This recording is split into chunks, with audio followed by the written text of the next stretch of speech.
Okay, look, in your heart of hearts, right? Nobody's expecting this thing to actually sell well, right? I swear to God, PlayStation confuses me sometimes so much. And if you're confused about what I'm talking about, well, sit back, grab a snack, and relax as I tell you about PlayStation's newest device, the PlayStation Portal Remote Player, which is like a Nintendo Switch without any of the functionality. Now, I know I'm being kind of sarcastic, but I'm kind of not as well. Bear in mind, what I'm about to describe to you costs $200, which is, I think, at least €5. The PlayStation Portal Remote Player, besides being a really wordy name, is functionally designed like you took a DualSense PS5 controller, you grabbed a butcher's knife, slice that jabroni right down the center, and you put a Kindle right in the middle. And yeah, sure, while it's not the most imaginative design of all freaking time, there is some functionality to this. The DualSense controller, at least in my opinion, is one of the most comfortable controllers I've ever held. I like the thing. It's easily the most comfortable PlayStation controller I've ever held, and I'm someone with big hands. So for me, where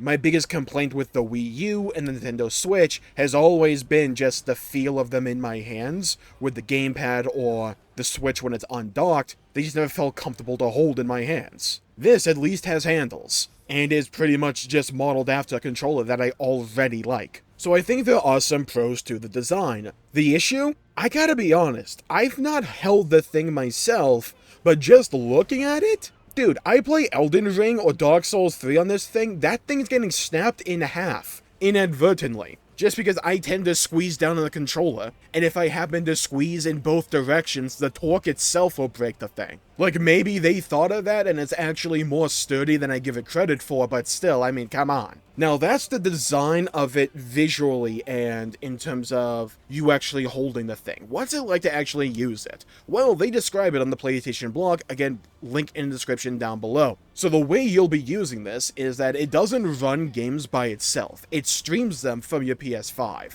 So, you are kind of bound to your PS5. You can't exactly go out and about with this thing, unless you want to lug your entire PS5 console around with you.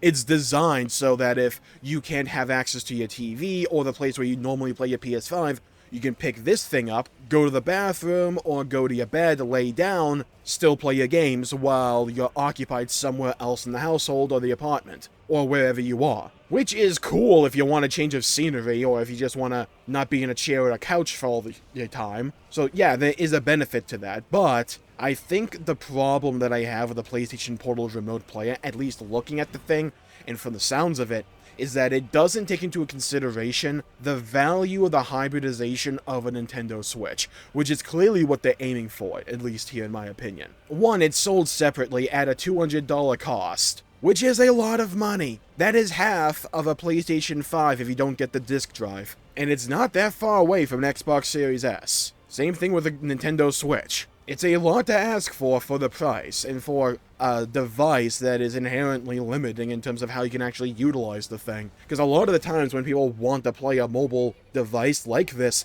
they want that freedom to be able to go about and do whatever they want with this device. That's one of the valuable things about the Nintendo Switch. It has a lot of exclusive titles, and you can play it docked or undocked at your choosing, and you can take it out and about with you to a train, or a bus, vacation, go to a library, whatever. You can bring that and play your games with you on the go. You can't do that here. And even then, you can't stream games from the PlayStation Plus Premium cloud streaming service.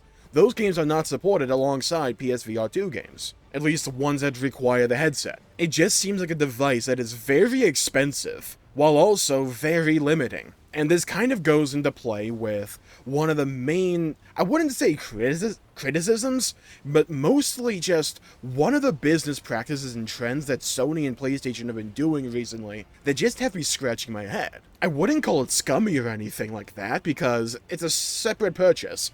Like, you have to decide of your own volition if you want to buy this thing. I just don't understand the premise and, like, what the target audience is for this. Because if your idea is to maximize profits, this thing has to sell at a pretty significant freaking profit. At least I would imagine, because There's no way they think they can sell millions of these things, right? Had this been a device that can play PlayStation 5 games at even a lesser quality, at least on the go, then I could absolutely see an argument for this device. I absolutely could. People love games and they love having flexibility with how they interface with their games. And there's a lot of people, myself included, that love PlayStation games. It's one of the reasons I got a PlayStation 5. It's convenient for me, and I love the games that are on it. But consumers' money doesn't grow on trees. You have to provide a valuable value proposition to the consumer if you want to convince people to buy this thing. And I'm sure that some people will buy it. There probably is a target demographic eagerly awaiting for a device such as this. I just don't know how big that audience is. Because you have to have a PS5,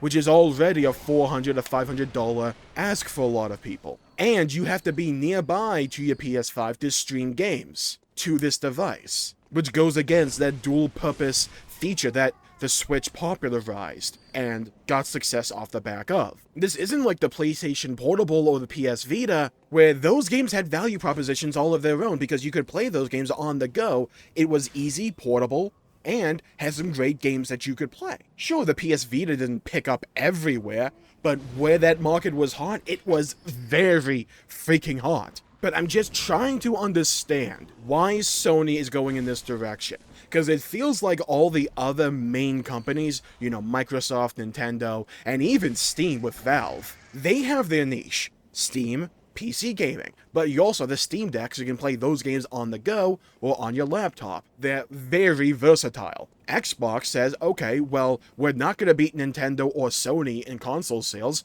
so let us do Xbox Game Pass. So we can now become more of a subscription service, while also having a console for those who want it, but also having games on PC. Nintendo says, okay, we have a bunch of first-party exclusives that have a massive audience. Why don't we make our console a hybrid between an at-home plug-in console and an on-the-go mobile tablet? Each of those other consoles has something really unique. PlayStation is mostly a traditional, we're gonna be a really solid piece of tech for a decent price, we're gonna have some exclusives, and we'll have variants of what the other companies have. Like, Xbox Game Pass exists, but PlayStation has something sort of akin to it. And they've been trying to add more value to the PlayStation Plus system over time, but let's be honest, most of the eyes are on Xbox Game Pass. That's where all the word of mouth is. So it feels like to me, at least within the last few years, that PlayStation's like, okay, we want a niche all of our own, despite a success with the console sales. We want a niche of our own. What if we became the peripheral company? What if we had PlayStation VR 2? What if we were the Apple of the gaming world, where we had PlayStation VR 2, and every other device you can have when it comes to gaming could be a PlayStation device. Your headset, your earbuds, a little mobile tablet like the Portal remote player that you'd play around the house, the PS5. What if we had all these other devices that can go alongside the PlayStation 5, and we can get people with sunk cost fallacy, and keep people in our own ecosystem? I don't know how successful they are at doing that. In my mind, what Sony does well, and does really well, is putting out a decent piece of tech with some nice features around it, and having good freaking games. I like PlayStation games. I play a lot of them. I've had every PlayStation except for the Vita. I was there from the PlayStation 1, the 2, the 3, the 3 Slim, the PSP, the PS4 Pro, and now I have a PS5. I don't understand why they're going in this direction, and why they keep seemingly doubling down on this direction. Do they see some, blood in the water that I just don't see? That I'm not cognizant to? That's possible. I'm not trying to say that I'm some kind of arbiter of understanding of the video game industry. But whatever it is that they see, or whatever it is they're trying to pursue, I just don't see it. The only thing I can really think of is them thinking, okay, well, everyone else has kind of found their niche. We still haven't really, but we still have found success. So if we keep throwing things at the wall and see what sticks, then eventually we could capitalize on that and get even more success.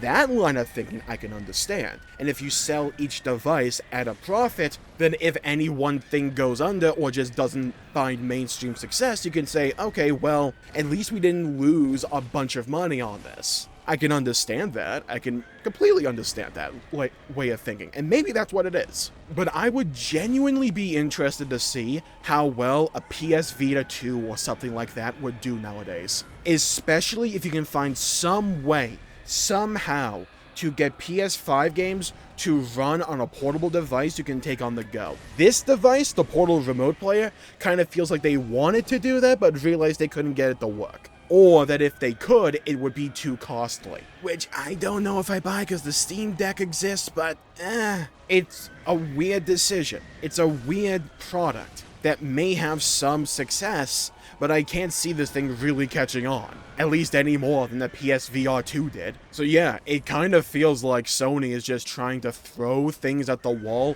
to see what sticks and what may be an untapped market for them that they could capitulate or capitalize on. But honestly, this Portal Remote Player just kind of feels like they tried to replicate a Nintendo Switch from memory and forgot about every little nuance about that system that made it such a success. I'm not surprised that we're going to start seeing more companies start to double down on mobile or portable devices. That's absolutely the trend that the industry at large is taking, because there are markets all over the globe waiting to be tapped into, and mobile devices and portable devices are great in and have a lot of value proposition to consumers, especially more casual gamers, and even hardcore gamers who just want to play their games on the go. I just don't think this device is hitting that mark for either the hardcore or the casual. I could be wrong, but I don't think I am. And I wonder if they would have more success if they would just bite the bullet and do a PlayStation Vita 2. Maybe they would, maybe they wouldn't, it's hard to tell. But I'll call the video there for the day.